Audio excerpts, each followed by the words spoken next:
My family thought they had found the perfect way to erase me from their lives. 2 days before Christmas, they told me our family dinner had been canceled because my mom wasn't feeling well. I believed them without asking a single question. What I didn't know was that they were all gathered inside our family home, celebrating without me while secretly preparing to sell the house that legally belonged to me. Their perfect plan collapsed the moment a luxury realtor looked at the paperwork and asked one simple question. Whose name is on the deed? The room fell silent. Every smile disappeared. My name is Emma Carter. I'm 27 years old, and until that Christmas, I believed that no matter how complicated family became, blood would always matter more than money. I couldn't have been more wrong. Looking back, the warning signs had been there all along. I've always been the quiet one in the family. My older brother, Tyler, chased risky business ventures that never seemed to work out. My younger sister, Madison, spent money faster than she earned it. My mother never missed an opportunity to remind me that I should live a little instead of saving every paycheck. I never argued with them. I simply lived differently. The only person who understood me was my grandfather. He built our family home nearly 40 years earlier with his own hands.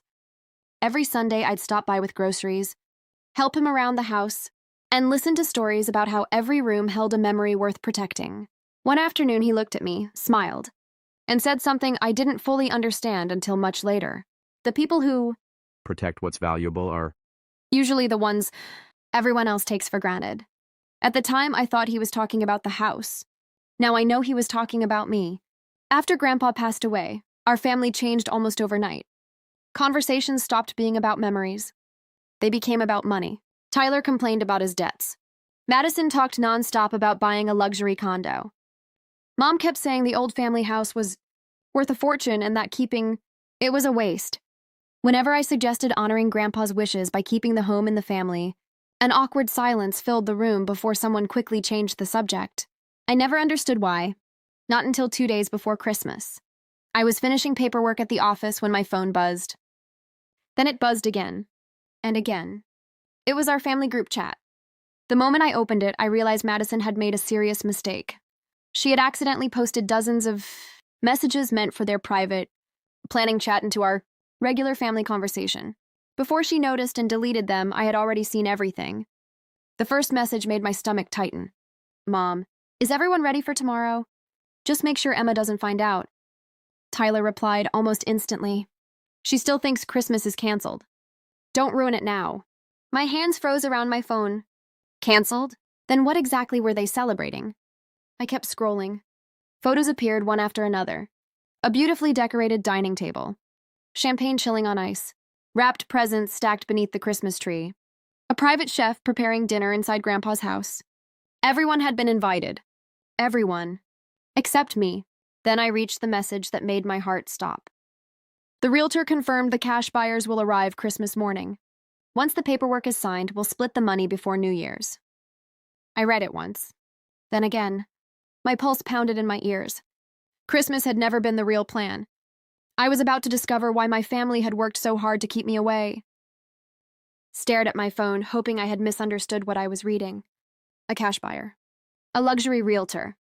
Closing paperwork. None of it made sense. Grandpa's house wasn't supposed to be on the market. As I scrolled through the messages, the truth became impossible to ignore.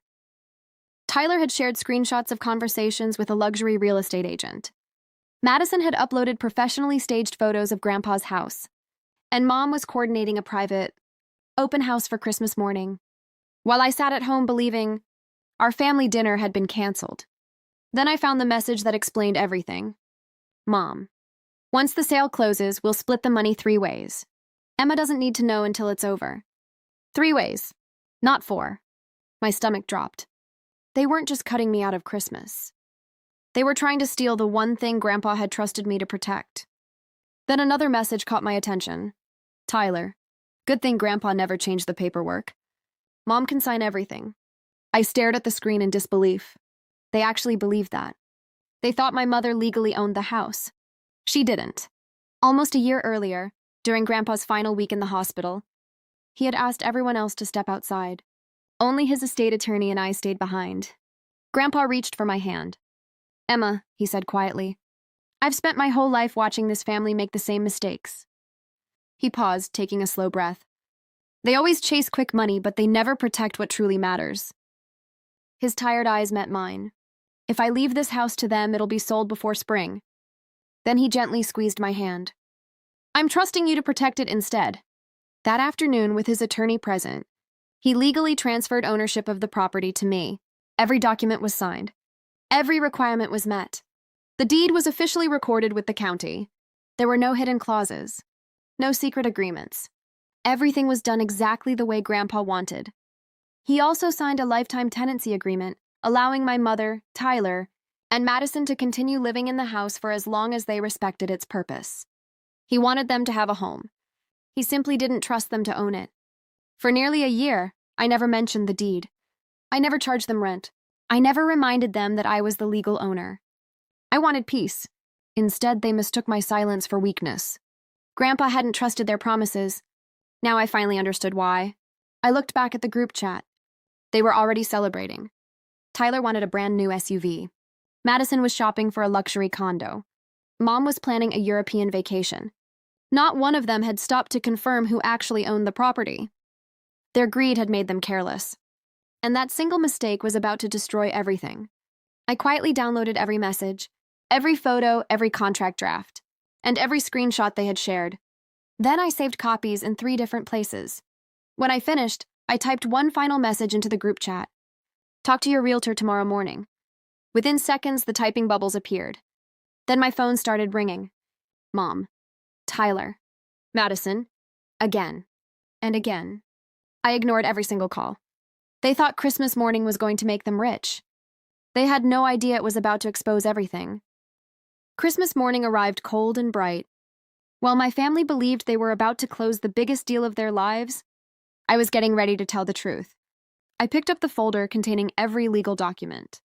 Grandpa had signed and met my attorney outside his office. He looked at me for a moment. Are you sure you're ready for this? I nodded. I'm not here to ruin Christmas, I said quietly. I'm here to protect what Grandpa trusted me with. Half an hour later, we pulled into the driveway. Luxury cars lined both sides of the street. Inside, Grandpa's house barely looked familiar. The family photographs had disappeared. Fresh flowers filled every room. Soft Christmas music played in the background while wealthy buyers admired the property. The house that once felt like home had been turned into a showroom. The moment I walked through the front door, every conversation stopped. Tyler's smile disappeared. Madison nearly dropped the champagne flute in her hand. My mother hurried toward me, forcing a nervous smile. Emma, what are you doing here? She whispered. I was about to ask you the same thing. Before she could answer, my attorney stepped forward. Good morning, he said politely, shaking the listing agent's hand. I'm here on behalf of the legal owner of this property. The realtor looked confused. I'm sorry. The legal owner? I think these documents will answer that. He handed over the folder. The realtor opened it. He skimmed the first page, then the second. His confident expression slowly faded. He turned back to the first page. Read it again, then carefully removed the recorded deed from the folder. For several long seconds, he didn't say a word. He looked at the deed, then at my mother, then at me. Finally, he broke the silence. Ms. Carter? Are you Emma Carter? Yes. He glanced down at the deed one more time. Around the room, the buyers had stopped talking. Even the Christmas music suddenly felt too loud. The realtor slowly looked up. According to the recorded deed, you're the only person in this room with the legal authority to sell this property. No one moved. One businessman quietly folded the purchase contract in his hands. An older couple exchanged uneasy glances. Near the entrance, another buyer leaned toward his agent and whispered, We're leaving. My mother's forced smile disappeared. There has to be some misunderstanding, she said quickly. We're family. The realtor remained calm. Ma'am, listing a property without the legal owner's authorization is a very serious matter. His voice became firmer. If these documents are accurate, this sale cannot continue. Tyler stepped forward. This is ridiculous, he snapped. We've been planning this for months. That doesn't change the law, my attorney replied. Madison looked at me, tears filling her eyes. Emma, please, don't do this to us. I finally looked at all 3 of them. Do this to you? I asked quietly. You lied to me? You convinced me Christmas was canceled. You celebrated without me, and then you tried to sell the one thing Grandpa trusted me to protect. No one had an answer. My mother's voice cracked. Emma, please. There has to be another way. We can fix this. I shook my head. You had months to tell me the truth. Instead, you waited until you thought it was too late for me to stop you. The realtor slowly closed the folder. This open house is officially canceled. His assistants immediately began collecting brochures and removing marketing signs from around the house. Outside, workers pulled the "for sale" sign out of the front yard before the last buyers had even reached their cars. Months of planning, gone in less than 10 minutes. The last buyer quietly drove away. The realtor removed the listing from his tablet. My family stood frozen in complete silence. They thought they had lost a buyer. They still had no idea they were about to lose the house itself. The last buyer's car disappeared around the corner. No one moved. The champagne glasses still sat on the kitchen island. Christmas music continued playing softly through the speakers, but no one seemed to hear it anymore. My mother finally broke the silence. She straightened her shoulders and looked directly at me. You may have stopped the sale, she said. But this house is still our home. Tyler quickly stepped beside her. Grandpa gave us lifetime tenancy, he said confidently. You can't force us out. For the first time since the buyers had left, my attorney spoke. You're absolutely right. My mother's expression softened. For a brief moment, she actually smiled. Then my attorney reached into his briefcase and removed another folder.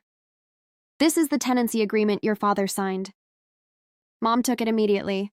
Thank you, she said, looking at me. This proves exactly what we've been saying. Please, my attorney replied calmly. Read the final paragraph. Her smile remained. She turned the page. The room was completely silent. Her eyes moved across the document. Once, then again. The smile slowly disappeared. The color drained from her face. She stopped breathing for a moment. Tyler frowned. Mom? No answer. Mom? What does it say? Her lips parted. But no words came out. My attorney gently took the agreement back. In the same calm voice he'd used all morning, he read the final clause aloud. Any attempt to sell, transfer, or profit from this property without the written authorization of the legal owner immediately terminates this tenancy agreement. Silence. It felt as though the entire house had stopped breathing. Grandpa had seen this day coming. My attorney quietly removed 3 sealed envelopes from his briefcase. He placed them on the kitchen island. One for Mom, one for Tyler, one for Madison. These are formal notices confirming that your tenancy has been terminated. You have 30 days to vacate the property. Madison covered her mouth. Tyler stared at the papers in disbelief. Mom slowly looked up at me. There were tears in her eyes now. Not anger, not frustration, only regret. Emma, she whispered, I never thought you'd actually make us leave. I looked at her for a long moment. Then I quietly answered, I never wanted you to lose your home. You decided that the moment you tried to steal mine? She lowered her head. There was nothing left to argue. Tyler clenched his fists. Grandpa would have never wanted this. I reached into my folder and removed a single handwritten letter. Actually, I said, he prepared for this. I unfolded the letter. There were only a few lines. Emma, if they ever force you to choose between this house and your peace, choose your peace. A house can always be rebuilt. Character cannot. I folded the letter. No one spoke, not even Tyler. For the first time, everyone understood what Grandpa had really left behind. 30 days later, the house was empty. Before locking the front door for the last time, I walked through every room. The living room where Grandpa taught me chess. The kitchen where he insisted everyone eat together. His favorite chair beside the window. For a long time, I simply stood there. Then I finally understood what he'd been trying to teach me all along. A house only remains a home while love still lives inside it. Protecting his legacy didn't mean holding on to the building forever. It meant protecting the values that built it. A few months later, I sold the house on my own terms. Not because I wanted to let Grandpa go, but because I had already taken the only part of his legacy that truly mattered with me. I used part of the money to buy a quiet home where peace finally felt possible. The rest was invested exactly the way Grandpa had always taught me. As for my family, Tyler called me more times than I could count. I never answered. Every Christmas, Madison mailed me a card. I never opened a single one. Mom wrote once asking for forgiveness. I sincerely hoped she found the peace she'd spent so many years chasing in the wrong places. But some chapters are meant to end. Looking back now, they spent months trying to put their names on Grandpa's deed. They never realized the greatest thing he left behind wasn't a house. It was the character to protect it. And in the end, that was the only inheritance that truly mattered. If you were in my position, what would you have done? Would you have given them another chance, or made the same decision I did? Let me know in the comments. And if you enjoy stories where the truth always finds a way to win, I'll see you in the next one.